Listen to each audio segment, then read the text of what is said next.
Thank you for joining us on this Friday night on a day that changed America. Changes in several state abortion laws affecting access for some 2 million women, more than 2 years after the Supreme Court overturned Roe v. Wade.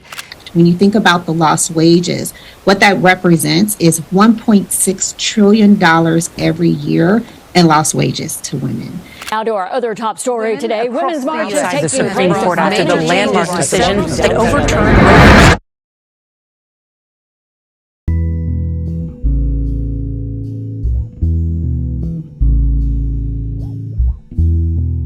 And who are we today? Who are we here today with? Bella. I'm Jordan. My name is Aaron Robinson. Hi, I'm Ty Dooley.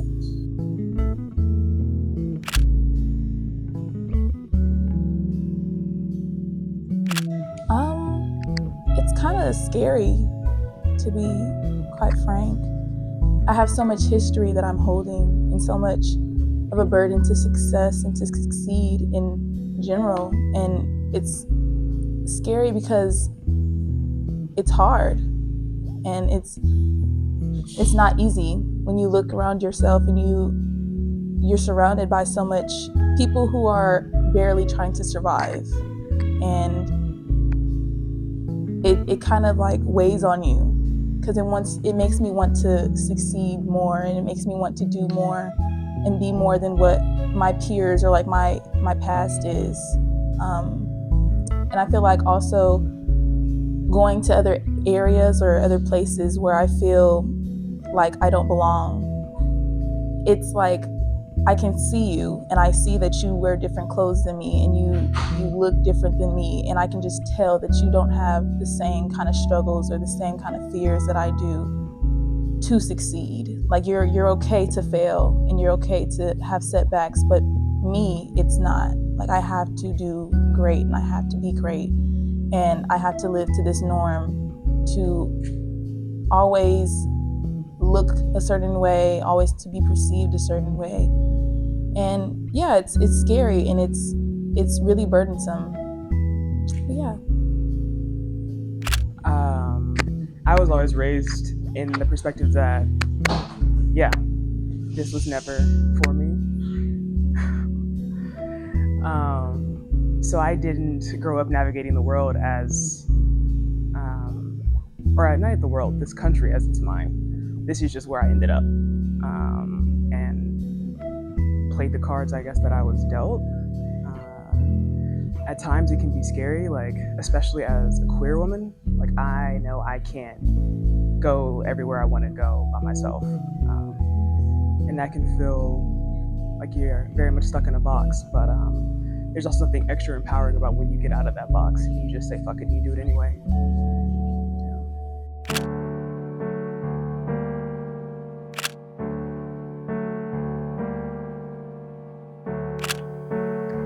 It varies. It really varies on what kind of position you're in. My current workplace, it is pretty diverse when it comes to age, ethnicity, gender identity. So I think a lot of people do base things off of your work ethic. So yeah, when it comes to just breaking it down bare bones to like, is this person doing their job strongly and efficiently? You could treat it with respect based on that, which I really appreciate. I will say there's a lot of workplaces, of course, where that does not happen. And I've been fortunate to never be in one of those, so,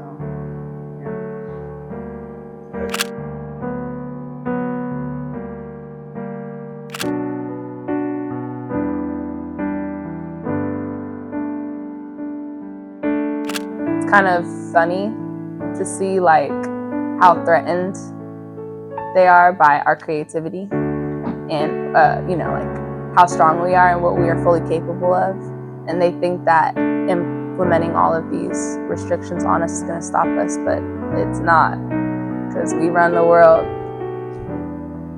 Okay, I think it's really heartbreaking what we're going through, and it's shocking to see that people still think like that. You know, like, it's crazy. I'm a queer person, and I surround myself with other people who are like me. And sometimes I forget that there are people who hate our existence as people who are just different in the world. And it's really shocking to me. And I haven't experienced it like head on too many times of like people just straight up telling me like, I don't think women deserve rights. Like I think they should be allowed to cook and clean and stuff. And it's just really heartbreaking to see. And you know, like I said earlier, we just have a duty to fight and to keep the things that we have a right to and that so many people have worked for. They worked so hard for us to have these things. Once you strip away the illusion that we have a democracy, your perspective changes. This is simply just a capitalist society. So that is how I navigate my thinking.